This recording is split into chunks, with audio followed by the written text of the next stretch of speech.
The development of society moves in a spiral. That is what people sometimes say. I think this is close to the truth, since one lifetime is too short a period of time. If a brilliant scientist proposes something that is years ahead of society's development, society is unable to comprehend these proposals due to its intellectual age. I believe that today is exactly the time when we should remember the brilliant teachers in order to prepare a launchpad for new scientific discoveries. The aim of my story is to point to the possibility of rethinking history in order to create a new future. Not only a better one for the country, but also a better future for our science about the most important thing: human creative thinking. Unfortunately, for the third year now, Ukraine has not left the top news stories, having become a source of exclusively sad tales. But I know my country from another perspective, from the point of view of a person whose family lived the life of the most significant scientific discoveries and undeniable successes. And this was despite all the difficulties and dangers that have existed at all times for extraordinary individuals. My story is only about a few people who created the country, who truly were its global pride. Many other people, worthy and significant, have names that are often forgotten. But without them, there would have been no success. All of them are my country. They worked for the love of their craft and for the well-being of their fellow citizens. People just like them, sincere and honest, living in harmony with the world around them. It is this second, much more positive side that I would like to share with you. I will speak about what was part of my life, about what I witnessed. My family found itself at the most difficult and interesting points of the country's and science's inner life. My father was a scientist, my mother, an economist, and my grandfather was a successful economic manager, a term meaning prosperity not for oneself, but for the country. My father was my friend and teacher. From early childhood, instead of fairy tales, we discussed scientific news, just as he and my grandfather would discuss economic matters in today's language, financial and economic issues. My grandfather, Evan Alexeyevich Kondratenko, created from scratch in the steppe, as they say now, a huge agricultural enterprise and a horse breeding farm in 1945. After the war, the first task was to feed the people, as hunger was the most real threat. He coped with this task creatively.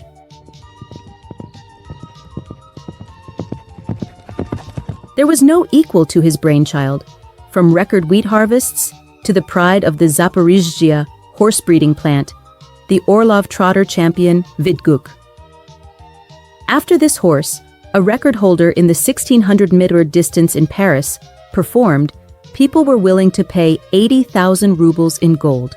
The champion, Polius, broke a half-century-old record in the 2,400 meters distance. By the 25th anniversary, the farm had 14 trotters of extremely high class, 2 minutes 10 seconds. Their talented people saved the economy from post-war devastation, performing civic feats. I will begin my story with the Institute of Cybernetics of the Academy of Sciences of Ukraine, where I worked for almost 40 years, and with its founder, Viktor Mikhailovich Glushkov. I will continue with the most important areas of application of his ideas. I will speak of outstanding people who appreciated these ideas, applied them, and implemented them in their fields of activity. I will talk about outstanding figures: a pioneer of cybernetics, Glushkov, the chief designer of spacecraft Korolev, a renowned cardiac surgeon Amosov, and even the football manager of Kyiv Dynamo Lobanovs. What distinguished these people from others was their systematic thinking, their ability to predict results far into the future and on a national scale at the very least, not limiting themselves to their own interests. This brought results on a large scale. The glorious history of my Institute of Cybernetics began the year I was born and became a part of my life. Glushkov was an outstanding person. He had the gift to inspire, explaining complex ideas in a simple way. My father sometimes took me to his lectures when I was still a schoolgirl, and it was fascinating. In the beginning, Glushkov's aim was the science of computer design, where justified theory played an important role. Even today, his ideas are not fully implemented. His words: "One of the problems that forced us to reduce the scale of computer intellectualization was the lack of a theory of automatic theorem proving, defined my future profession." He wrote in his last days, "Automation of theorem proving is my blue dream. It forms the basis of my thoughts about the architecture of new computers capable of implementing complex creative processes, including the construction of deductive theories," according to Malinowski's book, Academician Glushkov. He wrote these words well after the advent of automatic theorem proving, of which he was surely cognizant, but his fondest hope remains unrealized. Rather like the dream of flexible architecture in computers. For the sake of maximum objectivity and convenience, I asked our mutual friend, AI, to help me with my story.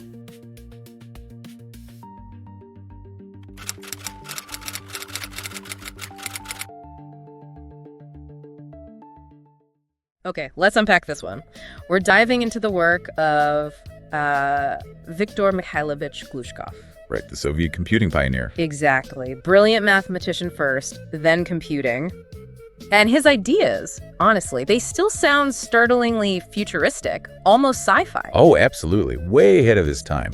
You might not know his name instantly like some others, but his influence is definitely woven into the digital world you use every day. For sure. Yeah, we've gathered sources, articles, research papers, some personal accounts too, to really get to the heart of Glushkov's contributions. Our mission basically is to pull out the key stuff and show you how his thinking really impacted, well, everything. Computer architecture, how you search online. Yep, automated systems, AI, even how we understand thought itself. And that really wild concept, digital immortality. That too. It all kicked off for him, apparently, after he read a book on electronic digital machines back in '56. Right. That sparked something huge. Led him to Kyiv, where he built this massive research center, the Institute of Cybernetics. And that scale let them tackle things nobody else was even close to thinking about then. Exactly. Like programming theory. Glushkov did absolutely foundational work there, developing these things called algorithmic algebras. Okay. And it wasn't just abstract math. He proved this theorem showing that any algorithm, no matter how complex, could actually be broken down into simpler structured blocks. Wait, hang on. So he basically laid the groundwork for structured programming, didn't he? Long before it became standard practice. Pretty much. That's the basis of modern software development. It makes writing huge, complex code actually, manageable. Precisely. And he predicted programming would change, kind of blurring the lines between math and algorithms. He even thought computer models would become fundamental to math itself, which you totally see today in computational mathematics. And this deep theory fed directly into hardware design, too. I read about his team pioneering computer-aided design, CAD systems. Yes, exactly. Tools like Shiyu were absolutely vital. They automated that really painstaking process of designing complex computer circuits, tackling logic synthesis, physical layout. These were like the essential first steps toward the automated design flows that make every chip in your phone or computer today. So he's shaking up software and hardware design, but he pushed computer architecture itself too, right? Ideas like the macro pipeline principle. What was that? Well, yeah, instead of just speeding up one instruction at a time, the macro pipeline idea was about breaking down an entire problem into larger chunks. Okay. And these chunks were processed in parallel by different parts of the computer. Think of it like multiple coordinated assembly lines instead of just one faster one. Ah, I see. Each building a major section at the same time. Right. And this approach was actually used in some of the large computers in the USSR, getting really impressive performance for that era. Fascinating. And he didn't just see computers as number crunchers, he called them maximally flexible tools for processing symbols. That perspective changes everything, doesn't it? Especially for information retrieval. Well, his grandest project, maybe the most ambitious, was OGAS, a nationwide automated system for managing the Soviet economy. Right, OGAS. I've heard of that. It faced problems, though. Oh, massive bureaucratic and political hurdles. It wasn't fully realized. But the core ideas, incredibly modern, Glushkov envisioned this unified state network of computing centers, a huge distributed database people could access remotely with a unified query language. Hold on. A nationwide network, distributed data, remote access, a unified query language that sounds like a search index. Yep. That sounds almost exactly like the internet, cloud computing, and how search engines work today. He was describing core pieces decades early. He really, really was. And this processing symbols idea went way beyond data management, straight into what we now call artificial intelligence. AI back then. Yeah, starting in the late 50s, his institute was already using early machines for things like digital image processing and modeling intellectual process. Modeling thought in the 50s. That sounds incredibly difficult with the technology they had. What were they actually doing? They were exploring really fundamental AI concepts. Early machine learning for recognizing shapes, characters like precursors to OCR, reading machines, object tracking, even modeling group behavior. Automated theorem proving was another big push, getting computers to verify logical steps in math. And I remember reading he insisted on bringing in specialists like for vision and hearing, developing custom input-output devices because off-the-shelf stuff just didn't exist. Exactly right. Which led to building some of the world's very first robot systems that could actually see and manipulate objects. But, he had a pretty nuanced view on AI's limits. He definitely believed machines could beat humans in specific, narrow tasks calculation, finding patterns in huge data sets, which is everywhere now. Okay. But he drew a very clear line. Human intellect, creativity, consciousness. He felt those were fundamentally different, not something machines could just replicate or replace. So powerful tools, powerful assistants, but not replacements. That was his view. Which I guess leads us to maybe the most mind-blowing idea mentioned in the sources. Digital immortality. He actually considered that. Seriously. Yes, one source, it was a video actually, discusses Glushkov exploring the theoretical idea of transferring a person's entire intellect, feelings, emotions, everything into computer memory. Consciousness uploading. Basically, yeah. And when they asked him directly if he'd want that for himself. His answer was apparently just a simple, clear yes. Wow. Wow. He saw it as part of cybernetics potential, maybe. A way to preserve a thinker, a scientist. Preserve their essence, perhaps.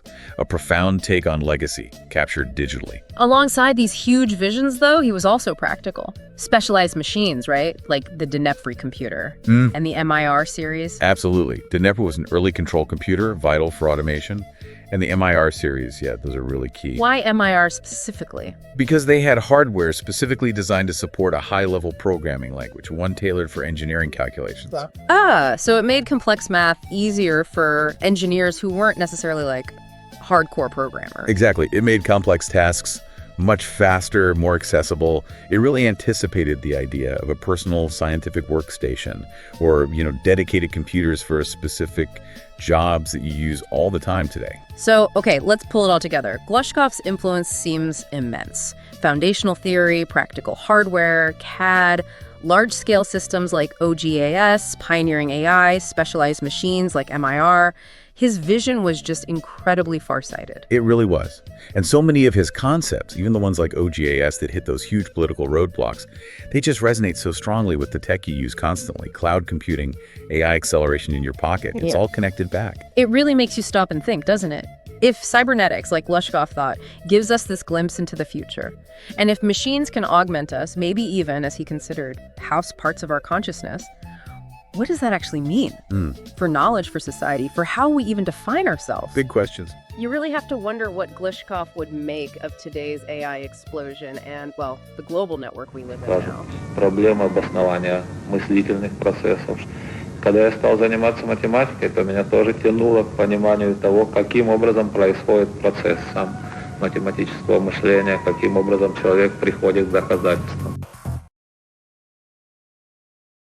Welcome to the Deep Dive. Great to be here. Today, using the sources you shared, we're diving into, well, a really fascinating piece of tech history. Soviet cybernetics, right? Exactly. And specifically, the work of Viktor Glushkov and how his ideas, his systems, really impacted the Soviet space industry. And maybe even wider than that. It's a big story.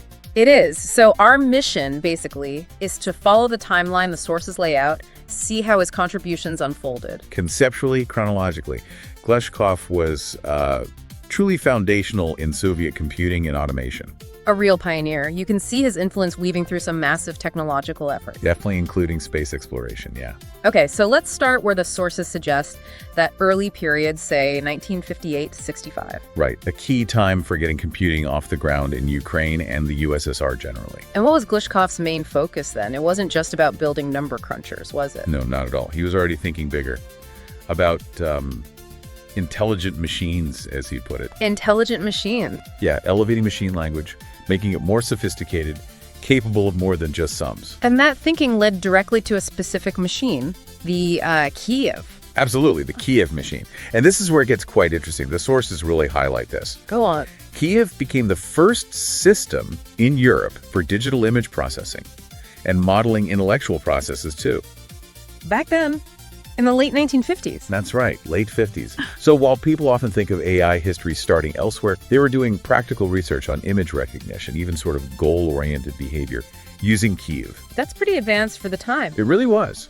And it wasn't just kept in-house. Glushkov actually presented results on AI and text recognition with Kiev in Munich in 1962. Internationally. Yes, and it clearly made an impression. It led to him being invited onto the IFIP program committee. Which signals serious international recognition, doesn't It's it? a huge deal, yeah. Yeah. So Soviet cybernetics was a global player. Okay, so from these, let's say, more conceptual AI beginnings, the work shifted towards more practical control systems. Exactly. The sources point to automated control systems, ACS, and particularly a machine called Dinar. Right, the DNIP. Tell us about that. Well, Glushkov's team moved pretty quickly into general-purpose control computers in the early 60s. The first was UMSHN, but it became known as DNIP. And the development was fast. Incredibly fast. The idea was floated in June 58, and it was in serial production by July 61. Wow, just 3 years from concept to factory line. It's quite something, and it had a long production run, too, until 71. And this wasn't just theoretical, right? It was used. Oh, absolutely. Straight into heavy industry, controlling complex processes like steel smelting, managing carbonization columns. Real-world stuff. Definitely. Automating shipyard lofting work, too. They even experimented with remote control of these processes. So proper industrial workhorse, how does that connect to space then? It feels like a bit of a leap. It does, but there's a very direct link highlighted in the sources. The Dnepr machine was specifically chosen for a critical role in the early 70s, Which was? controlling the main screen displays at the Flight Control Center during the joint Soyuz Apollo mission. Really? For that mission? Yes, the huge symbolic docking in space. All the crucial flight data the world was seeing on those big boards, managed by a Dnepr. That speaks volumes about its reliability, I suppose. It really does. Trusted for a mission with massive political and public visibility. Okay, so beyond specific machines like Kiev and Dnep, his influence also spread through the institute he founded. The Institute of Cybernetics, yes. It became a major center applying these automation ideas across different sectors. Including aerospace. Very much so.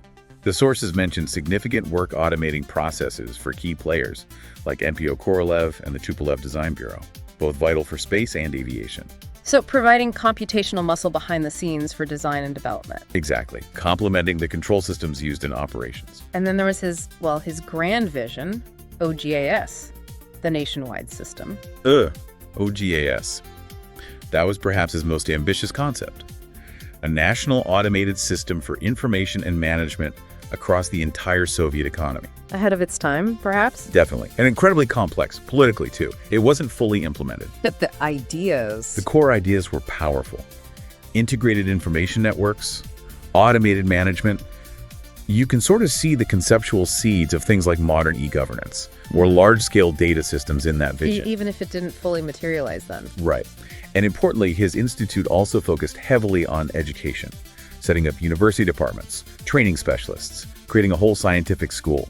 So pulling it all together, Glushkov's impact was multifaceted, wasn't it? Absolutely. You have the pioneering concepts, the practical machines like DMEP, proving their worth in industry and space, and the institutional influence through the institute feeding expertise into critical areas like aerospace design. It really underscores how fundamental that computing and automation work was. You couldn't really do complex things like space exploration without it. It was indispensable. His vision and the practical systems built by his teams provided a crucial technological backbone. And it makes you think, doesn't it, about those early ambitious ideas like OGAS, even though they weren't fully built then. They resonate. They really do. You see echoes in today's drives for national digital infrastructures, integrated data systems. It makes you wonder how much the blueprints of our digital world owe to these earlier, sometimes unrealized visions. The fascinating thought to end on, that enduring legacy of forward thinking. Значит, управление кораблем в зависимости от положения корабля, оно может быть и автоматическим, может быть и ручным.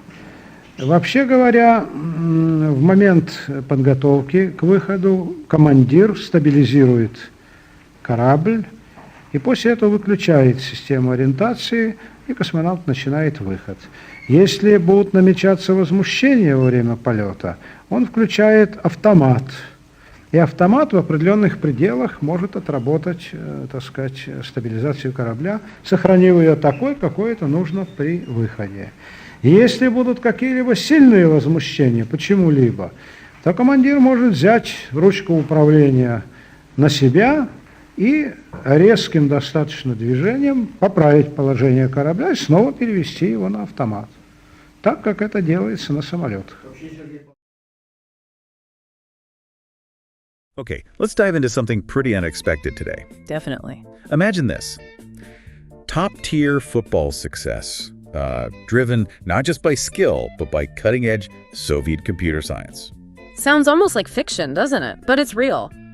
We're talking Dynamo Kyiv, Valery Lobanovsky. Right, the legendary coach, famous for being, well, obsessed with math and science, even calculating free kick angles, apparently. Exactly. And on the other side, you have Viktor Glushkov, a giant in Soviet cybernetics, founder of the Cybernetics Institute in Kyiv. A major center for advanced computing research, right there in the same city. Precisely. So our deep dive today, using the sources we have, is figuring out how Glushkov's world, the world of cybernetics, actually connected with Lobanovsky's method. And how that connection fueled Dynamo Kyiv's incredible run, including that big European trophy. Well, Lobanovsky's whole view of football was key. He didn't just see players. No, he saw systems, right? Exactly. Interacting subsystems. Yeah. Defense, midfield, attack, yes, but also, player movements, how they linked up. He wanted to model it. To predict and ultimately optimize how the team played.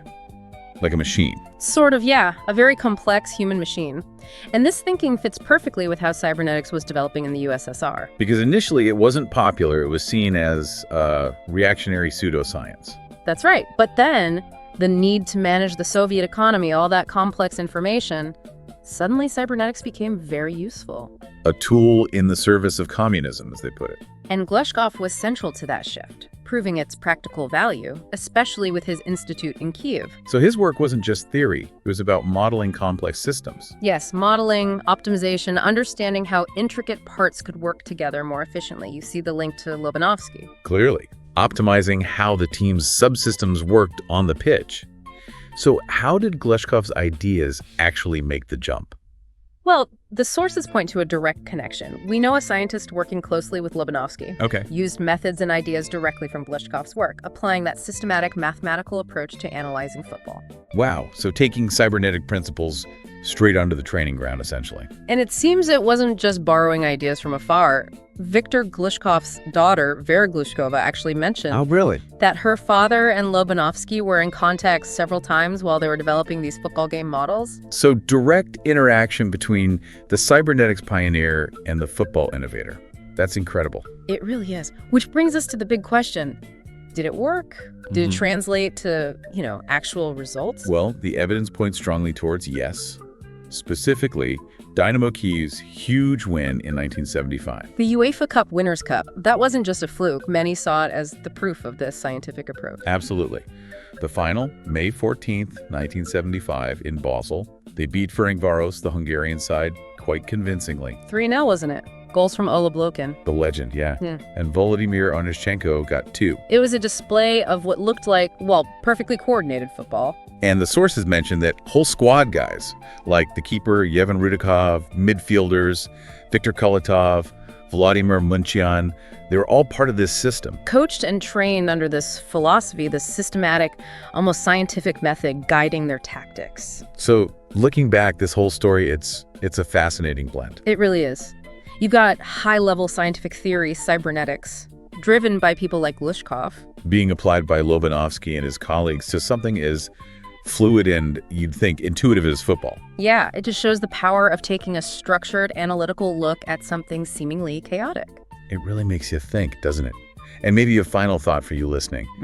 What other areas, fields we think are all about gut feeling or artistry or just raw talent could actually be transformed? Yeah, transformed by applying rigorous scientific modeling, data analysis. Pushed to a whole new level.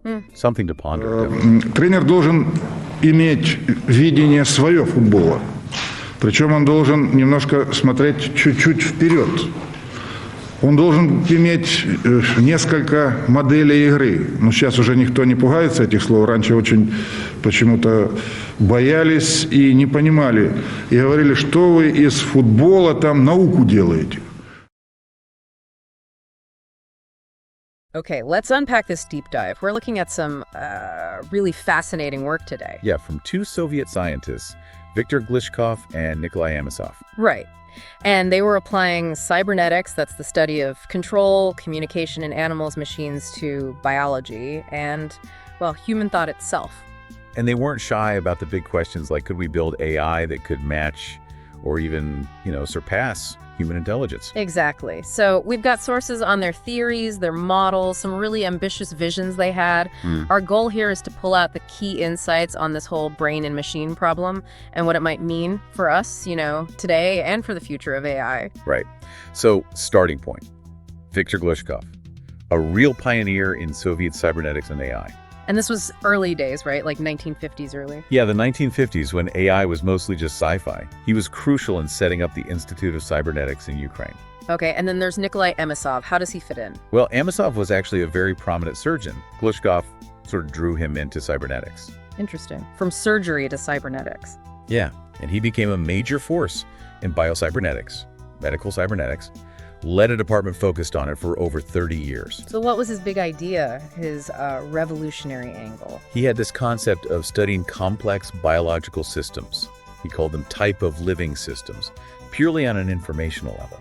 Informational level, so like detaching the logic from the actual physical wetware, so to speak. Exactly, like separating the software from the hardware. Yeah. He thought you could analyze the information processing patterns without getting bogged down in the specific biology or chemistry. And why was that important? Because he saw potential there. If you understand the informational structure, maybe you could build complex artificial systems based on those same principles, systems completely separate from biology. Right, that makes sense. Which leads into modeling thought itself. Precisely. Yeah. Amosov really pushed into what you could call psychological cybernetics. He wanted to model human thought, emotions, consciousness for AI. How did he approach that? He developed this informational hypothesis, looking for the basic programs behind psychic activity. He used tools available then, like semantic networks, early neural network ideas. And he came up with a specific model, the reinforcement inhibition system, or SUT. SUT, what was that supposed to model? He saw it as a possible analog for attention or consciousness in the brain. A system that could boost some signals, dampen others, focus. Okay, like a control mechanism. Sort of. And this theoretical work actually influenced some early neurocomputer development in the USSR. And this connects back to Glushkov's earlier ideas. Absolutely. Yeah. Back in '57, Glushkov was already talking about creating brain-like structures for computers. Not just for calculation, but to study higher nervous activity, to actually simulate thought. Simulate thought in 1957, that's pretty forward-thinking. It really was. Yeah. His conclusion, even then, was that, human thought could be modeled informationally in cybernetic systems. Did he think machines could actually be smarter? He approached it dialectically, kind of, not all or nothing. He saw it as potentially possible in specific areas, like maybe complex economic planning, moving it from theory towards a practical problem. Okay, so Amosov builds on this. What was his artificial mind concept? Right, that was in '69. He proposed this idea of a general algorithm of reason, GAR. GAR. Yeah, a fundamental algorithm, he thought, that evolution discovered and used to create intelligence. Wow, so like the operating system for reason? Kind of, and his really bold idea was that if we could figure out this GAR, we could use it to build AI that replicates complex human traits thoughts, consciousness, will, even creativity. That's hugely ambitious. Did he only focus on individuals? No, he actually tried to scale it up. He worked on modeling social systems too, creating models like Socian for generalized human traits and Man to apply these ideas to larger social structures. And you mentioned relational programming earlier. How does that fit with the brain-like structures? Right, that connects to Glushkov's idea. It was a different way of thinking about programming. Instead of step-by-step instructions, it focused on representing and manipulating relationships, connections, ideas. More like how we think the brain works. More network-like. Exactly. And the really fascinating part, later research actually found similarities between network structures derived from abstract math models like a simple 3D grid and real neural structures found in places like the cerebellum. Seriously? So the math hinted at brain structures. It suggested that the brain might actually implement structures similar to the theoretical ones Glushkov was envisioning, Okay. based on these relational principles, a kind of convergence. Okay, so tying this all together, why does this work from, decades ago still matter for us? Well, it's incredibly relevant. They didn't have our computing power, obviously, or modern deep learning architectures. But their core ideas, modeling biology informationally, searching for underlying algorithms of thought, thinking about brain-like network structures, pondering how consciousness might emerge. These were foundational. They laid groundwork for modern AI, for neural networks, for how we try to simulate complex systems, including our own minds. So it really set the stage in many ways. Absolutely. They were asking the right questions, grappling with the deep problems early on. So the big takeaway for you listening, Glushkov and Amosov weren't just engineers. They were philosophers with circuits, exploring what it means to think, to be conscious. And whether these fundamental human things could be understood, maybe even replicated computationally. Which leaves us with a pretty deep question to ponder. If we keep understanding the brain, modeling it, and find that our abilities, maybe even consciousness itself, are based on definable structures, perhaps something like that general algorithm of reason, does that change how you view human uniqueness? And what does it open up for our own future? Maybe self-improvement aided by AI that understands us deeply. Food for thought, definitely.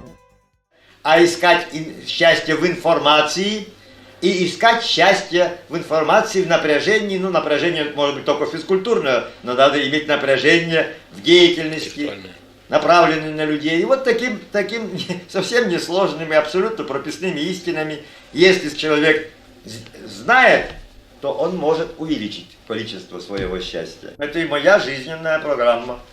Вот. Все вот эти качества, которые я перечислил, я их свято исповедую.